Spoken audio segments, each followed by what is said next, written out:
Et donc on se retrouve directement sur notre nouvelle cuve, hein, donc la cuve numéro 2, la cuve 2, voilà, hein, le j'arrête pareil, vous commencez à comprendre à quoi ça correspond, hein, pas besoin de s'éterniser dessus.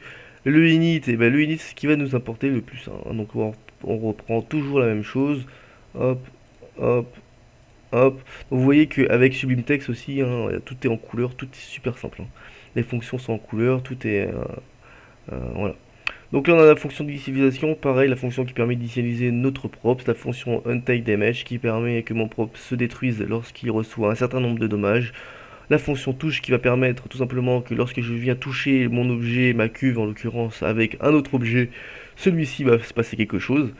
Ma fonction sync est liée à ma touche, à ma troisième fonction, et la fonction remove qui va permettre de remove le props, fonction qu'on retrouve dans chacun des props au final, dans chacune des entités, euh, pour remove mon props si je veux le remove. Donc voilà, on va dans la fonction d'initialisation. Donc là vous voyez que mon set modèle, eh ben, c'est un modèle que Azok m'a fait. Mais vous pourrez mettre le modèle que vous voulez via les props de base ou si vous avez quelqu'un qui va faire votre props. Ici on a Setwin Dirty, donc pareil c'est le nom, ici Dirty c'est le nom d'une de mes entités. Acid Color c'est le nom aussi d'une autre entité. Donc Acid Color c'est le nom tout simplement de mon acide couleur, de celui-ci, hein. Et Dirty c'est le nom de ma substance bleue, ici comme vous pouvez le voir. Voilà. Need Dirty, eh ben, c'est combien je vais avoir besoin de substance bleue. A-t-il besoin du donc là j'ai foutu une variable pareil et ici pareil la variable a-t-il besoin acide pour mon need acide color, combien je vais avoir besoin de couleur, nombre, combien je vais avoir besoin d'acide de couleur et ici je retrouve le nombre, voilà, qui est dans mon fichier config que j'ai mis par une variable, voilà. Ensuite ici pareil on a le timer comme dans l'autre entité, hein. Et ici on a la distance et vous savez à quoi ça sert maintenant. Voilà, on voit ici que pareil, lorsque je crée une entité, une deuxième est générée grâce à cette petite ligne de code qui va me créer une deuxième entité lorsque la première sera générée pour faire la déco de l'eau. Voilà, la déco de l'eau dans ma petite cuve. Voilà, la déco de l'eau, c'est deux petites plaques avec un matériel spécial qui fait croire en fait qu'il y a de l'eau dedans. Voilà, ou de l'eau ou du produit, peu importe. Voilà. Ici, on a la fonction untiedDamage, pas très important, hein, permet, comme vous pouvez le voir. Et ici, on a la fonction touche, beaucoup plus importante et qui va nous intéresser un peu plus. Donc ici, on a le dirty. Ici, comme vous pouvez le voir, j'ai remis tout simplement le nom de mon props, hein, hein. Je l'ai remis à chaque fois, pareil, là où il y avait dirty. Voilà. On va pas rentrer dedans pour comprendre à quoi ça sert tout ça. Juste remplacer bien tous les dirty par le nom de votre propre entité que vous voulez mettre dans votre cuve. Sinon, ça ne fonctionnera pas si vous en oubliez un. Pareil, à petit besoin du. Là, j'aurais pu mettre un nombre brut, mais pareil, je mets la variable qui correspond à la même variable que mon besoin ici.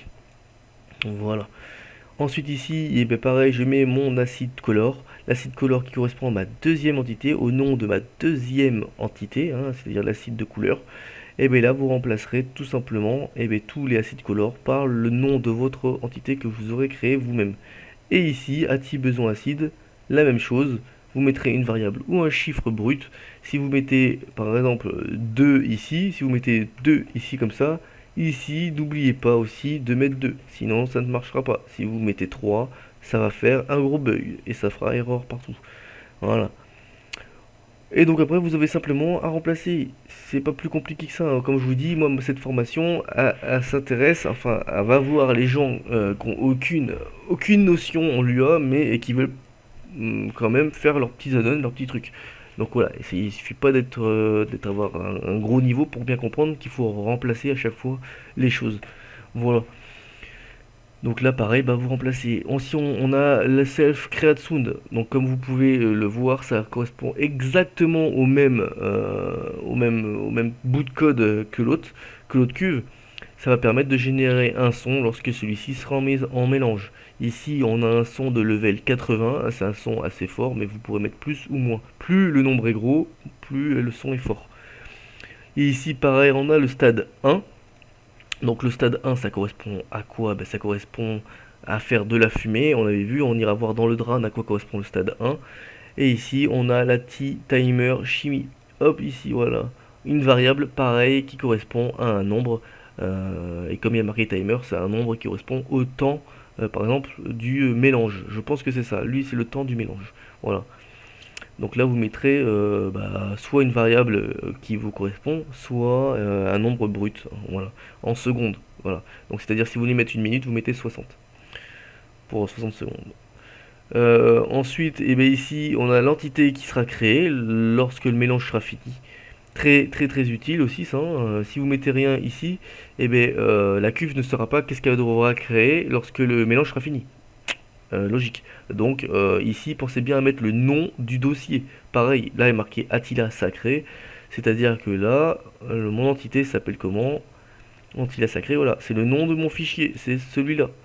Voilà, donc c'est-à-dire que lorsque ma cuve a fini de fonctionner, lorsqu'elle a fini de faire son petit mélange, et eh ben ça me génère ce fichier-là, le Attila Sacré. Voilà.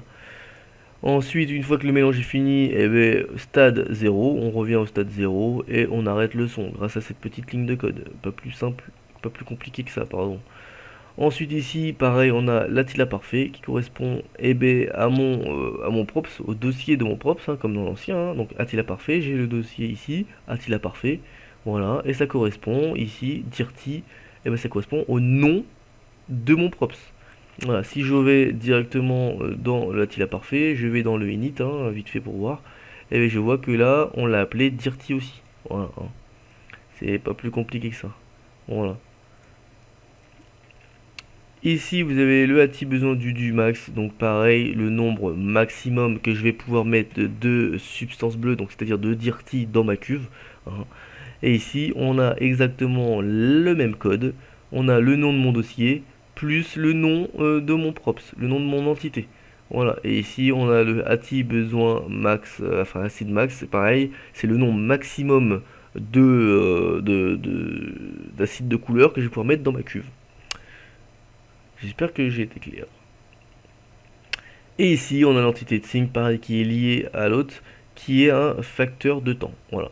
Donc pareil ici, on va pas rentrer dans le détail, mais en gros, ici, j'ai la même variable ici que ici, que là. Voilà, c'est les mêmes variables, les deux, hein. Donc bien entendu, si ici vous changez la variable, n'oubliez pas de la modifier ici aussi, sinon ça fera bugger.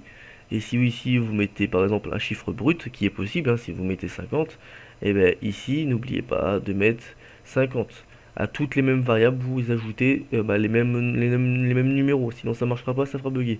Ici pareil, je vois que j'ai ATI timer chimie, j'ai une variable, je peux changer cette variable et mettre la variable, vous mettez ce que vous voulez, hein, si là je vais mettre QQ voilà mon add-on, hein, voilà. Et bien ici, voilà, copier, copie. Et bien ici, je devrais mettre la même chose parce que c'était la même variable. Paste, voilà. Et donc là, j'ai la même variable. Si par exemple ici, je décide de mettre 100, et bien ici, je devrais mettre 100 aussi. Voilà. Il faut bien que vous compreniez une chose quand je fais tout ça, c'est qu'il faut que vous mettiez pour les mêmes variables, les mêmes nombres, il faut que vous mettiez exactement les mêmes variables pour tout le monde. Voilà, pour les mêmes nombres, vous mettez les mêmes variables. Pour les mêmes variables, vous mettez les mêmes nombres. Si jamais vous voulez les modifier. Voilà. Donc là, on a appris. Là, vous avez la possibilité. Donc là, si vous suivez bien toutes mes instructions, vous aurez la possibilité, et tout simplement, de faire une entité d'acide bleu. Hein. Vous aurez la possibilité de faire une entité, une entité ressource, j'appelle ça, hein. Vous aurez la possibilité de faire une entité de ressources. Donc là, on en a plusieurs des entités ressources, hein.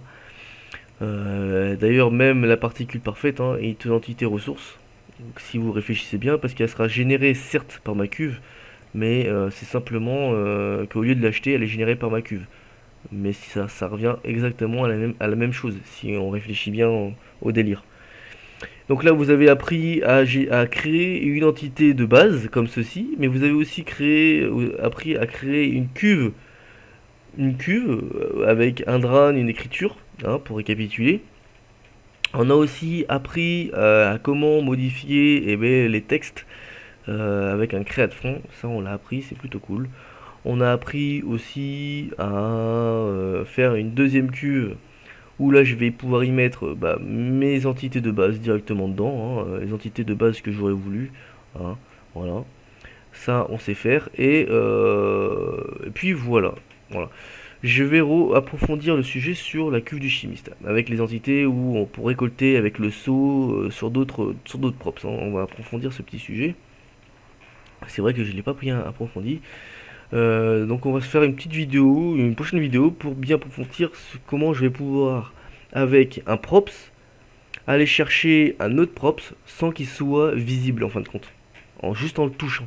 Ça va le charger. Donc on voit ça dans une prochaine vidéo.